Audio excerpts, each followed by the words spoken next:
नमस्कार दोस्तों, कैसे हैं आप सभी का मैं स्वागत करता हूं हमारे पहले पॉडकास्ट में। आज हम बात करेंगे कि ऐसे यूनिक खेल के बारे में जो भारत में खेला जाता है। आज इस मुद्दे पे बात करने के लिए हमारे साथ हैं एकमात्र बंगाल के सर्टिफाइड कोच। हमारे साथ हैं विपिन मिश्रा जी। कैसे हैं आप? एकदम बढ़िया। पहले दर्शकों को आप अपने बारे में बताइए, कैसे करते हैं और क्या तरीका है आपका इसके बारे में। तो नमस्कार, मेरा नाम विपिन मिश्रा है और मैं रोलर स्केटिंग कोच हूँ। बच्चों को स्केटिंग सिखाता हूँ और मैंने खुद गोल्ड मेडल अचीव किया है स्टेट में और बंगाल का सर्टिफाइड कोच रहा हूँ और सर्टिफाइड रेफरी भी हुआ हूँ। और हम लोग चाह रहे हैं कि बच्चे ज़्यादा से ज़्यादा आएँ, रोलर स्केटिंग करें और काफ़ी पिछले 10-15 साल से हम लोग लगे हुए हैं और उस टाइम से और अभी में बहुत अंतर आए हैं। बहुत सारे बच्चे ऐसे हैं जो इन्वॉल्व हुए हैं, बहुत सारी स्कूलें हैं जो इस चीज़ को सपोर्ट नहीं करती थी, आज के डेट पे वो सपोर्ट मिल रहा है। तो हम चाहते हैं कि इसी बेसिस पे आगे बढ़ते रहें और इसी तरह से स्केटिंग करवाते रहें। इस चीज़ की शुरुआत कैसे हुई? क्योंकि हमारे भारत में अगर देखा जाए तो हर बच्चा जब वो छोटा होता है तो उसके मन में होता है कि हम क्रिकेट खेले या फुटबॉल खेले या हॉकी खेले। स्केटिंग एक बहुत यूनिक चीज़ है, क्योंकि हमारे स्कूल में भी जब समर कैंप लगता था तो स्केटिंग वो चीज़ हमारे स्कूल में भी पहली बार आई थी। तो आपका रुझान इसमें कैसे आया शुरुआती दौर में? शुरुआती दौर में तो बात ऐसा है कि मुझे भी स्केटिंग के बारे में कुछ खास नॉलेज था नहीं। मैं भी क्रिकेट बहुत पसंद करता हूँ और खेलता था अच्छे लेवल पे। तो फिर एक दिन देखा मैंने, मेरे एक दोस्त है अनुराग झा, उससे मेरी बात हुई और हम दोनों सवेरे ऐसे क्रिकेट खेलने के हिसाब से गए और अनुराग झा का एक दोस्त था अली अंसारी, जिससे मेरा भी जान पहचान था, बट मुझे ये नहीं पता था कि वो स्केटिंग करता है। हर स्पोर्ट्स में कुछ ना कुछ कठिनाई ज़िंदगी में लोगों की आती है, तो ज़रूरी है कि आपकी ज़िंदगी में भी कोई कठिनाई आई होगी। सफ़र बहुत लोगों का आसान होता है, बहुत लोगों का ज़िंदगी का सफ़र कठिन होता है, क्योंकि स्केटिंग एक ऐसा स्पोर्ट्स है जो उस मुकाम पे अभी तक नहीं है जिस मुकाम पे इसे पहुंचना चाहिए था। बच्चे बहुत मेहनत करते हैं, तो क्या कठिनाइयाँ विपिन जी आपको फेस करनी पड़ती होंगी? देखिए, सच बताऊं तो कठिनाइयाँ तो बहुत ज़्यादा फेस करनी पड़ी हैं, क्योंकि हम लोग जिस बैकग्राउंड से आते हैं मिडिल क्लास बैकग्राउंड है और हमारे यहाँ पे लोगों का ये रुझान ज़्यादा रहता है कि बच्चे पढ़ाई ज़्यादा करें, खेलकूद करें फिटनेस के हिसाब से, बट पढ़ाई ज़्यादा करें। तो उसी बेसिस पे मेरे घर वाले भी थे कि भाई पढ़ाई पे ध्यान दो, job low, government job low. But मैं घर वालों का तो बात सुनना ही था, साथ साथ था कि थोड़ा स्पोर्ट्स करना ज़रूरी है। मेरा स्पोर्ट्स की तरफ झुकाव थोड़ा ज़्यादा था, तो उस बेसिस पे मैं फ़िलहाल ये मैं सपोर्ट नहीं करता हूँ, बट उस टाइम मेरा दिल जो कहा मैंने उस हिसाब से किया। तो मैंने फिर स्केटिंग सवेरे 5 बजे 6 बजे ऐसे उठ के मेरा फ्रेंड अनुराग झा और अली अंसारी, हम तीनों मिलकर स्केटिंग करते थे और फिर धीरे धीरे इसी तरह से शुरुआत हुआ। फिर मैंने जब स्टेट का गोल्ड मेडल लेके आया तो मेरे घर वालों को पता चला कि मैं स्केटिंग करता हूँ, तो उन्होंने पूछा कि भाई आप स्टार्ट कब किए? तो मैंने बोला कि इसकी जो कोशिश थी वो काफ़ी दिन से चल रही थी। आज जो ये मेडल मिला है तो मैं दिखा रहा हूँ आप लोग को। भारत में देखा जाए तो हर स्पोर्ट्स को कहीं ना कहीं एक आगे बढ़ाया जाता है, तो स्केटिंग कैसे उस लेवल पे आगे बढ़े, इसके लिए क्या करना चाहिए? गवर्नमेंट को किस तरीके से उसे ध्यान देना चाहिए? क्योंकि हमारे घर के बगल में पार्क होता है तो हम जाके क्रिकेट खेल लेते हैं या फुटबॉल खेल लेते हैं। तो स्केटिंग के लिए आपको ट्रैक चाहिए, क्योंकि ये पॉसिबल नहीं कि आप जाके रोड पे स्केटिंग करें, क्योंकि वो खतरा रहता है गाड़ियों का। तो इसके लिए क्या करना चाहिए, क्योंकि बहुत अच्छा स्पोर्ट्स है और बच्चे बहुत मन से करते हैं इसे। देखिए, स्केटिंग का सही बात है, स्केटिंग ट्रैक के लिए तो काफ़ी बड़ा स्पेस चाहिए होता है हमें। बट अभी क्या है कि बंगाल का मैं बात करूं तो ट्रैक अभी हमारा जो है वो 2-3 ट्रैक है और सिर्फ एकमात्र ट्रैक है जो इडको के सपोर्ट से हम 3-4 कोचेज़ हैं जो मिलके हमने वो रेडी किया है। 200 मीटर का ट्रैक जो हमारा एक इंटरनेशनल स्टैंडर्ड होता है। बट क्या है कि इंटरनेशनल स्टैंडर्ड में हमारा जो बैंकिंग वाला प्रोसेस है वैसा नहीं है। जस्ट एक मेज़रमेंट करके हम लोग ने 200 मीटर का ट्रैक बनाया। बाकी हमारा 150 मीटर व 125 मीटर का भी ट्रैक है हमारे बंगाल में, अलग अलग कोचेस के द्वारा वो बनाया गया है। पेरेंट्स का भी काफ़ी सपोर्ट रहा है, तो गवर्नमेंट का भी सपोर्ट है बट उस लेवल पे नहीं है जिस लेवल पे बाकी और स्टेट में है। कैसे इसको आगे लेके जाया जाए विपिन जी, क्योंकि ये बहुत अच्छा स्पोर्ट्स है। स्पोर्ट्स, हाँ जी, सही बात है आपकी। और हम लोग ये कोशिश कर रहे हैं, हमारी एसोसिएशन जो है बंगाल स्केटिंग एसोसिएशन, उसमें सभी लोग पूरे लगे हुए हैं। हम लोग जो मिनिस्टर्स हैं उनको लेटर दिया जा रहा है कि हमारे सपोर्ट में आए। अभी मैंने देखा एक इंटरनेशनल लेवल पे एक हॉकी का रिंग तैयार हुआ है जी। तो ऐसा चाह रहे हैं कि अच्छी बात है, स्पोर्ट्स बढ़ रहा है आगे, ऐसे बढ़ते रहे। और लेकिन उसके साथ साथ हमारे स्पोर्ट्स पे भी ध्यान दिया जाए। क्या एज ग्रुप होता है बच्चे, मतलब कि किस एज से इस स्टार्ट कर सकते हैं इस चीज़ को? देखिए, कुछ कोचेज ऐसे हैं जो 3 साल के अबव से बच्चों को लेने लगते हैं, कुछ 3+ लेते हैं, कुछ 4+ लेते हैं, इस बेसिस पे रहता है। बट अब क्या है कि हमारा जो नेशनल लेवल होने लगा था वो 5+ पे हो रहा था। तो अभी रिसेंटली एज ग्रुप भी हमारा चेंज हुआ है।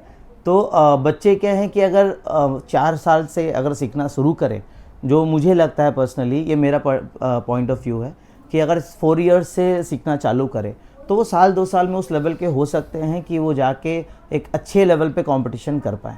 खेलो इंडिया में स्केटिंग से? खेलो इंडिया में स्केटिंग है, बच्चे जाते हैं, खेलते हैं। बंगाल से अभी अगर बात की जाए तो कितने लोग गए होंगे खेलो इंडिया के लिए? बंगाल से अभी तो नहीं गए हैं और ये हम चालू करेंगे बहुत जल्दी, हमारा कोशिश है। और इसीलिए इसी चीज़ों के लिए हमें गवर्नमेंट का सपोर्ट चाहिए। गवर्नमेंट जितनी हमारी सपोर्ट करेगी उतना हम आगे बच्चों को ले जा पाएंगे। और बाकी जितने भी हैं, जैसे हमारा SGFI भी अभी चालू होने वाला है, वो अभी तक चालू नहीं हुआ। अदरवाइज़ CBSE लेवल पे, ICSE लेवल पे, CISE लेवल पे, और हमारा जो roller skating federation of India है उनके अंडर में आए, मतलब आप समझिए साल भर में 4 से 5 कंपटीशन, ओपन चैम्पियनशिप होते हैं हमारे, वो फेडरेशन के अंडर में होते हैं। और इस तरह से करके स्केटिंग को और हम लोग बढ़ा रहे हैं, अलग अलग स्टेट में करवा रहे कंपटीशन, जिससे क्या है कि वहाँ के लोगों को पता चले। तो हमारा कोशिश है कि बंगाल में भी ऐसा कुछ हम लोग करें और उसका प्रयास जारी है, बहुत जल्दी वो भी करेंगे हम। बच्चों को कैसे आप लोग मोटिवेट करते हैं, क्योंकि हर तरह के बच्चे आते होंगे आपके यहाँ पे? तो कोई होता है जो बहुत शर्मीला होता है, कोई होता है बहुत तेज होता है, तो सबको एक तरीके से ले जाना पड़ता है, एक तरीके से सिखाना पड़ता है। तो उसको कैसे आप लोग गाइड करते हैं, उसको मोटिवेट करते हैं कि वो आगे जाए? देखिए, गाइडेंस का बात ऐसा है कि अब वो ऑन स्पॉट होता है, उसका कोई स्ट्रैटेजी नहीं है, डिपेंड करता है। कुछ बच्चे हैं जो बात सुनते हैं, कुछ बच्चे बात नहीं सुनते। अब उनके अंदर इंटरेस्ट लाना है तो कभी हमें देखना पड़ता है कि वो बच्चे किस में ज़्यादा इंटरेस्ट ले रहे हैं। गेम खेलने में इंटरेस्ट ले रहे हैं, एक्चुअली वो सीखने के टेक्निक में ज़्यादा इंटरेस्ट ले रहे हैं, उनकी फ्लेक्सिबिलिटी कैसी है। तो इस बेसिस पे हम लोग डिसाइड, मेरा ये स्ट्रैटेजी है सिखाने का बच्चों को, कि जब मैं बच्चों को सिखाता हूँ तो मैं देखता हूँ पहले बच्चा है किस टाइप का, वो किस कैटेगरी में आ रहा है। उसको वो आया है सिर्फ खेलने के लिए, तो उसको खेलने के हिसाब से हम लोग करते हैं कि आप ये गेम खेलो, उसमें हमारा टेक्निक्स कवर अप हो जाता है। तो इस बेसिस पे हम लोग करते हैं कि बच्चों को मज़ा भी आए, क्योंकि इनिशियल स्टेज में कोई बच्चा नेशनल लेवल जाएंगे, इंटरनेशनल लेवल जाएंगे, हम इस हिसाब से सोच के नहीं आता है। तो हमें उनको गेम के हिसाब से, जो हमारा तो गेम है, स्पोर्ट्स है, तो हम उसी हिसाब से उनको सिखा के उनके अंदर स्किल डेवलप करते हैं, इंटरेस्ट बढ़ाते हैं, उनको उस तरह से मोटिवेशन लेके आते हैं। फिर हार्डली 6 महीना 8 महीना में बच्चे खुद वैसे हो जाते हैं जिनको कुछ और स्ट्रेटेजी लगाने का ज़रूरत नहीं है। वो खुद आके बोलते सर आज मैं इतने राउंड्स लगाऊंगा। तो मैं बोलता हूँ नहीं सर आज इतना नहीं, इतना ही करो, नहीं सर आज प्लीज़ इतना करते, कल इससे ज़्यादा करेंगे। तो ये आ जाता है बच्चों में मोटिवेशन। स्केटिंग को कैसे आप लोग इंटरनेशनल लेवल पे ले जाने के लिए सोच रहे हैं? ये है कि देखिए, बच्चों को प्रैक्टिस करवाते हैं और फेडरेशन से हमारा सपोर्ट ऑल टाइम रहता है। श्री नरेश शर्मा जी हैं हमारे, और PK सिंह सर हैं, प्रेम सर हैं, इनका हमेशा सपोर्ट रहता है। हमें कहीं भी कोई तकलीफ़ होती है, इनका हमेशा सपोर्ट है। और पर्सनली ये लोग ये सारे चीज़ हैंडल करते हैं। ऐसा होता है कि कई फेडरेशन में अगर आपको सेक्रेटरी के पास पहुंचना है, या ट्रेजरर के पास, या इंटरनेशनल लेवल के जो जजेज़ हैं उनके पास जाना है, तो आपको बहुत सारे बैरिगेड्स मिलते हैं, आप डायरेक्ट नहीं मिल सकते हो। बट हमारे फेडरेशन में ये चीज़ नहीं है। पर्सनली हमारे नरेश सर, हमारे PK सिंह सर, ये खुद आके इनिशिएटिव लेते हैं और बोलते हैं कि बताओ हमें क्या दिक्कत है, तो इनका पूरा सपोर्ट रहता है। तो इस हिसाब से जैसे हम लोग ने लास्ट टाइम इटली से कोच बुलवाया था यहाँ पे, और हमने एक बड़ा कैंप करवाया था। उसके बाद फिर उन्हीं बच्चों का कंपटीशन भी हुआ, और कर्नाटका से हमारे कोच आए थे। तो इस बार भी हम लोग ने कुछ प्लान करके रखा है, वो बहुत जल्दी सबको बंगाल स्केटर्स को मिल जाएगा वो न्यूज़। तो इस बेसिस पे हम लोग कर रहे हैं कि इंटरनेशनल लेवल का अगर कोई कोच आ रहा है यहाँ पे, बच्चों को ट्रेनिंग दे रहा है, तो उनको वो आसानी होगी, बच्चे उस लेवल पे जा पाएंगे। बच्चे भैया शुरुआत कैसे करें स्पोर्ट्स खेलने के लिए, ये जो रोलर स्केटिंग है? क्योंकि कहा जाता है कि जो स्केटिंग है शायद वो पैसों वालों का ये स्पोर्ट्स कहा जाता है, एक वर्ग ये कहता है। तो ऐसा है? पहले इस पे आप लोगों को बता दीजिए कि ऐसा है कि नहीं है, और एक शुरुआत अगर बच्चा करना चाहे तो बेसिक नीड क्या होगी उस बच्चे के लिए? देखिए, ऐसा नहीं है, ये लोगों का खुद का सोच है कि ये स्पोर्ट्स महंगा है और ये स्पोर्ट्स सिर्फ पैसे वालों के लिए है, ये स्पोर्ट्स गरीबों के लिए, ऐसा कोई नहीं है। स्पोर्ट्स हर उस स्पोर्ट्स पर्सन के लिए है जो स्पोर्ट्स करना चाहता है। अगर आप इंटरेस्टेड हैं तो वो स्पोर्ट्स आपके लिए है। वो जब आप स्पोर्ट्स करने चाहते हो तो वहाँ पे पैसे की कोई बात ही नहीं आती है। तो इनिशियल लेवल पे अगर बच्चे आ रहे हैं तो कुछ बेसिक सा अपना मेटल का स्केट्स आता है और बच्चे वहाँ से शुरू करते हैं। अभी तो कुछ शॉप्स हैं जो खुद के ब्रांड्स के स्केट्स लेके आए हैं और काफ़ी बढ़िया वो कर रहे हैं बच्चे। इनिशियल लेवल पे करते हैं, फिर एडवांस लेवल पे बच्चे लेते हैं। बहुत जनरल है। आप जो खर्च कर रहे हो, समझो आप समर वेकेशन में, विंटर वेकेशन में आप घूमने जा रहे हो, आपके पूरी फैमिली का जो पैकेज है, जो खर्चा है, उस खर्चे के अंदर में आप समझो आप 7 से 8 स्केट ले सकते हो। तो ऐसा बात नहीं है कि ये पैसों वालों का ही है, ये उन लोगों के लिए है जो लोग अपना डेडिकेशन दिखाते हैं। और सिर्फ स्केटिंग नहीं, कोई भी स्पोर्ट्स, आपकी कौन से स्पोर्ट्स में पैसा खर्चा नहीं होता, हर स्पोर्ट्स में खर्चा होता है। लेकिन अगर आपका डेडिकेशन है, अगर आप चाहते हो कि आपको ये स्पोर्ट्स करना है, ये आपका इंटरेस्ट है इस स्पोर्ट्स में, तो डेफिनेटली आपको पैसे की कोई चिंता होगी नहीं और आप बहुत अच्छे लेवल पे जाओगे। और आप फिर देखोगे कि नहीं, ऐसा नहीं है, उसमें इतना एक्सपेंसिव भी नहीं है जैसा हम लोग सोच रहे थे। और रहा बात, जब आप अच्छा करते हो तो बहुत सारे ऐसे लोग हैं, बहुत सारे ऐसे कोचेज़ हैं, इवन मैं खुद ऐसा सोच रहा हूँ करने का, कि जो बच्चा इस लेवल पे आ रहा है और उनको अगर लग रहा है कि कहीं किसी रीज़न से, फिनेंशियल क्राइसिस की वजह से वो नहीं पहुँच पा रहे, हम लोग उनका सपोर्ट करते हैं। जैसे कि हम बता दें कि हम ये बात जो मैं भी करने वाला हूँ, कोलकाता के बारे में करने वाला हूँ। यहाँ पे भैया अगर कोई बच्चा सीखना चाहे तो उसके लिए कहाँ वो ग्राउंड उसको मिलेगा, वो कहाँ वो चीज़ सीख सकता है? देखिए, ग्राउंड तो ऐसे बहुत सारे जगह हैं। जैसे आप 200 मीटर का ट्रैक अगर देखेंगे तो 200 मीटर का ट्रैक सिर्फ इको पार्क में है, उतना बड़ा ट्रैक अभी और कहीं है नहीं। मानिए कि कोई इंसान हावड़ा में रह रहा है, हुगली में रह रहा है, या किसी एक अलग कोने में रह रहा है, तो वो कैसे वो कर सकता है? अगर देखिए, होता है कि अगर आप एकदम इनिशियल लेवल पे आप स्केटिंग स्टार्ट कर रहे हो तो इनिशियल स्टेज में आप 1000-1500 स्क्वायर फीट का कोई भी स्पेस हो, रेक्टेंगुलर हो, ज़्यादा बेटर रहेगा, तो वहाँ पे बच्चे स्टार्ट कर सकते हैं। नहीं तो हर स्कूल के पास एक बास्केटबॉल कोर्ट तो होता ही है, तो बास्केटबॉल कोर्ट में बच्चे करते हैं। और जितने भी स्कूल में स्केटिंग होती है, आप देखेंगे मेरे हिसाब से 70 to 80% बच्चे बास्केटबॉल कोर्ट में ही कर रहे हैं। तो वही बात है कि अगर आपको करने में इंटरेस्ट है, अगर आप चाह रहे हो कि ये स्पोर्ट्स करना है, तो आप करोगे। मैं आपको 15-16 साल पहले की बात बताता हूँ।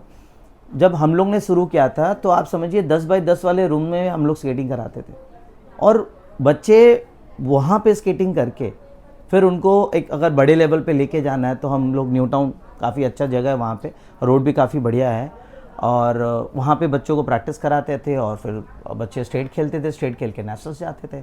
तो जगह की कोई बात नहीं है, जगह अवेलेबल हो जाती है। स्केट्स भी देखा होगा कि बड़े यूनिक टाइप के होते हैं बच्चों के, क्योंकि 3 पहिया वाला भी होता है, जो 3 व्हील होते हैं, 4 व्हील होते हैं। तो इसमें अंतर क्या पड़ता है? लोगों को ज़रा बताइए कि वो फ़र्क क्या पड़ता है स्केटिंग करते समय उस चीज़ का। देखिए, आप इनलाइन स्केट्स का बात कर रहे हैं, जो हम इंटरनेशनल लेवल तक यूज़ कर सकते हैं इनलाइन स्केट्स। तो वो बेसिकली क्या होता है कि बच्चे की हाइट देखी जाती है, बच्चे की क्या हाइट है, क्या वेट है, बच्चा कितना वेट कैरी कर सकता है ड्यूरिंग स्केटिंग, ठीक है। और हमारा एक होता है कि जब आप स्केटिंग में टर्न करते हो, टर्न करने के बाद क्रॉस स्टेप या क्रॉस ओवर ये करना होता है। तो उसमें क्या रहता है कि अगर वो बच्चा वो चीज़ ना करे तो क्या है कि वो जो हम लोग को इनर ट्रैक से जाना होता है स्केटिंग करते हुए, तो अगर वो चीज़ ना करे तो बच्चे स्पीड में आउटर ट्रैक पे जा सकते हैं, या फिर जो फेंसिंग लगी हुई रहती है, बाउंड्री रहती है, बच्चे उस बाउंड्री में जाके भिड़ सकते हैं। तो उसके लिए क्रॉस स्टेप ज़रूरी है। और जब क्रॉस स्टेप अगर बच्चा कर रहा है और जिस बच्चे की हाइट कम है, आप समझिए 3 फीट का 4 फीट का है, अब बच्चा 3-4 फीट का है, उसका लेग का भी हाइट वैसे ही रहने वाला है, तो जब वो क्रॉस करता है तो वो क्रॉसिंग में व्हील्स से व्हील्स भिड़ने का डर रहता है। इसीलिए हम हमारे फेडरेशन के थ्रू, पहले ये नहीं था बट अभी हाल फिलहाल ही आप समझिए अराउंड 7-8 साल हो रहा है करीब, डायमीटर जो हमारे व्हील्स का डायमीटर है वो एज वाइज हम लोग अलग अलग कर दिए हैं, हमारे फेडरेशन ने कर दिया है। और व्हील्स का कितने व्हील्स होने चाहिए ये अभी मेंशन नहीं है, बट हाँ कोचेज़ अपने बच्चों को उसी बेसिस पे देते हैं कि बच्चे अगर इनका ये हाइट है तो इनको 3 व्हील्स दे सकते हैं हम लोग, इनको 4 व्हील्स दे सकते हैं, इस बेसिस पे रहता है। स्केट्स विपिन जी उस लेवल पे जा पाएगा जिस लेवल पे आज हमारे भारत में क्रिकेट है, फुटबॉल है? क्योंकि आप मेहनत बहुत करते हैं, आप लोग बच्चों के पीछे बहुत मेहनत करते हैं, बच्चे भी बहुत मेहनत करते हैं, तो इसे कैसे किया जाए और कैसे इसे आगे बढ़ाया जाए? देखिए उम्मीद तो करते हैं और पहले से अभी तक में चेंजेस बहुत आई हुई है, तो प्रयास है और उसका फल भी मिल ही रहा है। तो हम चाह रहे हैं कि और अच्छा बढ़े और आगे बढ़े। और हमारा जो स्केटिंग में बहुत सारी कैटेगरीज होती है, सिर्फ स्केटिंग में रेसेस नहीं होती हैं। रेसेस स्केटिंग में आप डांस भी कर रहे हो, स्केटिंग में आप फ्री स्टाइल स्केट, अभी आप यूट्यूब में बहुत सारे फेमस है जो व्हील्स छोटे छोटे कोन्स लगे हुए हैं और बच्चे जिगजैग करके जा रहे हैं, और उसके बाद बैठ के जिगजैग करके जा रहे हैं, बहुत सारे ऐसे चीज़ है। तो स्लैलम है, फ्री स्टाइल स्केटिंग है, और स्केट बोर्डिंग है, स्कूटी है, तो वो सारा चीज़ आप जो है वो रोलर स्केटिंग के अंडर में ही आती है। तो क्या रहता है कि बच्चे अभी जो हमारा लास्ट ओलंपिक गया उस ओलंपिक में हमारा स्केट बोर्डिंग था, तो इसी बेसिस पे हम लोग धीरे धीरे हर एक चीज़ हर एक स्टाइल को लेके आ रहे हैं। तो होपफुली बहुत जल्दी हमारा ओलंपिक में अपना और भी स्केटिंग अलग अलग स्टाइल। विपिन जी बहुत सारे ऐसे एसोसिएशन बन गए हैं जो गवर्नमेंट की ओर से अप्रूवल नहीं है या फेक हैं और वो बच्चों को सिखा रहे हैं, तो इस चीज़ के आप क्या कहेंगे इस चीज़ के बारे में? देखिए जो एसोसिएशन ऐसे लोग बना रहे हैं तो बहुत गलत है, बच्चों के साथ वो एक तरह से गलत काम कर रहे हैं कि आज एक बच्चा बहुत ज़्यादा एफर्ट दे के प्रैक्टिस कर रहा है, पेरेंट्स अपना टाइम दे रहे हैं और बच्चे को मेडल आ रहा है, बट वो मेडल वो सर्टिफिकेट का कोई वैल्यू नहीं है क्योंकि बच्चा वो कहीं पे भी ऐसे शो नहीं कर सकता। बहुत सारे ऐसे लोग हैं जो 4 लोग मिलके अपना एसोसिएशन बना लिए, 4 लोग मिलके अपना फेडरेशन बना लिए और बच्चों को बाहर भेज रहे हैं, कोई दुबई भेज रहे हैं, कोई कहीं और भेज रहे हैं, अलग अलग कंट्री में भेज रहे हैं और ये शो करते रहे कि हम लोग इंटरनेशनल लेवल का कंपटीशन करवा रहे हैं। तो एक पेरेंट्स और बच्चों को कैसे पता चलेगा कि ये जो एसोसिएशन में अपने बच्चों को हम डाल रहे हैं तो वो जेन्युइन है, गवर्नमेंट से अप्रूवल किया हुआ है, तो कैसे ये चीज़ पता चल पाएगा उनको? देखिए सबसे पहले ये है कि एक लिस्ट रहता है गवर्नमेंट के पास, तो ये चीज़ रहता है। दूसरा है कि आप पहले देखिए कि आपके स्टेट में एसोसिएशन कौन है, आपके जानकारी में वो एसोसिएशन किस फेडरेशन के अंडर में आती है और वो फेडरेशन आप गवर्नमेंट के अंडर में है या फिर वो फेडरेशन आपको एक जेन्युइन कंपटीशन अपर लेवल पे लेके जा रही है कि नहीं। आज अगर कहीं देखा जाए कि 2-3 लाख लोगों का गैदरिंग है और कहीं पे 1000 लोगों का गैदरिंग है, तो वहाँ से कुछ ना कुछ आदमी को अंदेशा हो ही सकता है कि हाँ भाई बेटर कौन सा हो सकता है या एक अच्छा लिंकअप वाला कौन सा हो सकता है, कि बच्चों को जो प्लेटफॉर्म मिल रहा है वो प्लेटफॉर्म करेक्ट है या नहीं है, वो उसी थ्रू पता चल सकता है। एक युवा खिलाड़ी कैसे स्केटिंग में अपना करियर बनाएगा? करियर का देखिए ऐसा है कि अब बहुत सारी गवर्नमेंट की स्कीमें आ रही हैं कि कोई नेशनल मेडलिस्ट है तो उनको कैश प्राइज़ मिल रहा है, तो इस बेसिस पे हमारा भी अप्रोच है वेस्ट बंगाल गवर्नमेंट से कि ऐसा कुछ किया जाए जो स्केटर्स को भी इस बेसिस पे अपना कराया जाए कि कैश प्राइज़ मिले जिससे बच्चों को आगे कहीं हेल्प मिले। और कहीं ना कहीं गवर्नमेंट ने इस तरह से, सेंट्रल गवर्नमेंट में इस बेसिस पे बनाया है कि बच्चे एक स्टेट नेशनल लेवल पे अगर अच्छा पोजीशन अचीव करते हैं तो उनका जो गवर्नमेंट में अपना डी रैंकिंग है उसमें डी ग्रुप में वो कर सकते हैं, सी ग्रुप में आ सकते हैं, तो उस बेसिस पे उनको जॉब मिल सकती है। जाते जाते हमारे दर्शकों को और हमारे नए युवा पीढ़ी को आप क्या संदेश देना चाहेंगे? मेरा यही संदेश है आप सभी को कि स्पोर्ट्स में आपको जिसमें इंटरेस्ट है आप लोग वो स्पोर्ट्स करो। और जैसे कि पहले के लोग कहते थे, हालांकि पहले लोग गलत नहीं कहते थे, बट अब जो है जनरेशन चेंज हुआ है, अब बहुत सारी चीज़ें चेंज हुई हैं, तो हमें समय के हिसाब से चलना चाहिए। क्योंकि पहले के लोग ने, जो हमारे बड़े बुजुर्ग हैं, उन्होंने ये भी कहा है कि समय के हिसाब से हमें परिवर्तन लाना चाहिए, हमें बदलाव लाना चाहिए। तो पहले जैसे लोग बोलते थे कि पढ़ोगे लिखोगे बनोगे नवाब, खेलोगे कूदोगे बनोगे खराब, तो अब समय चेंज हो गया है और आपको भी ये माइंडसेट चेंज करना पड़ेगा। अब खेल कूद कर भी आप बहुत अच्छे लेवल पे जा सकते हो, नेशनल इंटरनेशनल लेवल पे, और बहुत बढ़िया अपने देश का नाम रोशन कर सकते हो इंटरनेशनल प्लेटफॉर्म पे। तो मेरा आप सबसे ये रिक्वेस्ट है कि आप सभी कोई पढ़ाई के साथ साथ अपने खेल कूद पे भी ध्यान दें और दोनों को साथ में मैनेज करके चले। Thank you. तो अगर आपको हमारा ये पॉडकास्ट पसंद आया हो तो इसे लाइक करें और सब्सक्राइब करना न भूलें। आपका कोई सुझाव हो तो हमारे नीचे कमेंट बॉक्स में आप कमेंट कर सकते हैं। तब तक के लिए अपना बहुत ख्याल रखें।